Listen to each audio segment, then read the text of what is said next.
Have you ever reached a point where you believe there is no room left for compromise? From where I stand, that is exactly where this situation is today.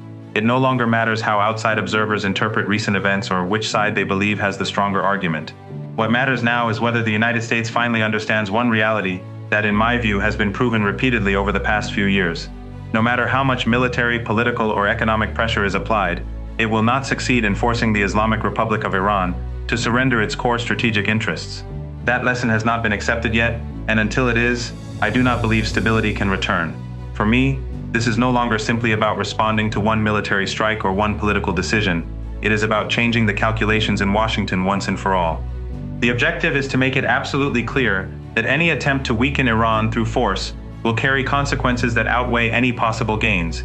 As long as decision makers believe pressure can produce victory, they will continue following the same strategy. That is precisely why I believe they must be shown that this approach cannot succeed. When I look back at recent years, I do not see a series of victories for the United States. I see repeated attempts to impose political and military objectives that ultimately failed to produce the desired outcome. The Ramadan War did not achieve those goals. The 12-day war last year did not either. Even prolonged siege tactics and economic pressure failed to break Iran's position. Instead of forcing Iran to retreat, those experiences strengthened the belief that resistance, despite its costs, was the more effective strategy. That is why I believe Iran is now more determined than ever to ensure the same result if another confrontation takes place. This determination is not based only on military capability. It is also rooted in experience. Every conflict has provided lessons about what worked, what failed, and what needs to improve. Nations involved in repeated confrontations inevitably adapt, and Iran is no exception. Years of sanctions, military threats, cyber attacks, and regional tensions have created an environment where planning for long-term confrontation has become part of national strategy, rather than an emergency response. From my perspective, that preparation has fundamentally changed the balance. That is also why I do not expect the Strait of Hormuz to return to normal operations unless Iran believes its objectives have been achieved. This waterway is one of the world's most important energy routes, carrying a significant share of global oil exports. Any disruption there immediately affects international markets, shipping costs, and energy security. Because of its importance, the strait has become more than just a strategic location. It is also a source of leverage. As long as the broader dispute remains unresolved, I believe normal conditions in the strait are unlikely to return. Some of Iran's objectives have already been reflected in the Memorandum of Understanding, showing that diplomacy has not been completely abandoned. However, I do not believe the conversation ends there. Circumstances have changed, and changing circumstances often produce new demands. Issues involving Yemen could become part of future negotiations. The situation in Gaza could also become a larger component of Iran's position. As regional dynamics continue to evolve, I expect Iran's priorities to evolve as well, making any future agreement more complex than many currently assume. One of the biggest mistakes I believe the United States continues to make is assuming it fully understands Iran's thinking. From my perspective, that assumption has repeatedly led to poor decisions. Every administration has claimed it understands the region, yet time after time the policies that followed produced results very different from what Washington expected. In many ways, I believe the current administration understands the political realities of our region even less than some previous governments, and those earlier administrations were already operating with an incomplete picture. The Middle East is not a region where military power alone determines the outcome. History has shown that local dynamics, ideology, regional alliances, and public sentiment often shape events just as much as advanced weapons do. When those factors are ignored, strategies that appear successful on paper can quickly fail in practice. That is why I believe many of the calculations being made today are based on assumptions rather than a genuine understanding of how Iran and its regional partners operate. Recent developments only reinforce that belief. During the last few days, Iranian missiles and drones have demonstrated a level of precision that was noticeably higher than what we witnessed even during the 40 days of fighting in the Ramadan War. That improvement did not happen overnight. It reflects years of research, testing, battlefield experience, and continuous refinement of military technology.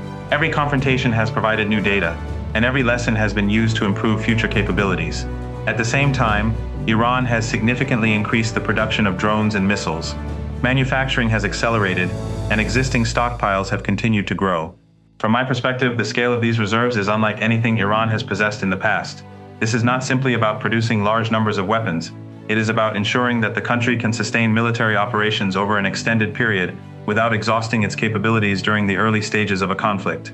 That distinction is important because I do not believe Iran is preparing for a short exchange of strikes. Everything I see suggests preparation for a prolonged confrontation if one becomes unavoidable. Long wars are not won only through advanced technology. They require logistics, industrial capacity, replacement equipment, trained personnel, and the ability to continue operating under intense pressure. Those are precisely the areas where Iran appears to have invested considerable effort over recent years. For that reason, I believe anyone expecting a quick military outcome is seriously underestimating the level of preparation that has taken place. Iran is not only preparing to absorb pressure, it is preparing to respond with sustained military operations over time.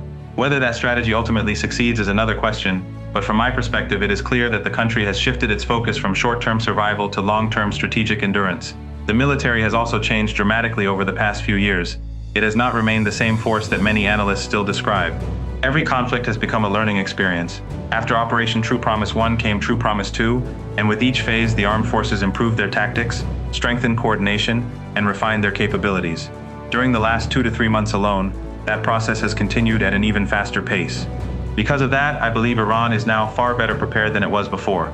Its forces have gained practical experience, expanded their operational readiness, and improved their ability to respond to different types of threats. Anyone expecting the same military they faced in previous confrontations could be making a serious miscalculation. Another major difference this time is trust. I do not believe Iran is willing to rely on promises from the United States anymore. Too many commitments, from Iran's perspective, have failed to produce meaningful results. That is why future decisions are unlikely to be based on statements or diplomatic assurances alone. Instead, they will depend on concrete actions and measurable outcomes. Despite everything that has happened, I still believe Iran has tried to show the international community that it prefers peace over war. That is exactly why the Memorandum of Understanding was accepted. Agreeing to negotiations was meant to demonstrate that diplomacy remains the preferred path, provided it leads to genuine results rather than delaying tactics. At the same time, accepting an agreement does not mean ignoring past experience.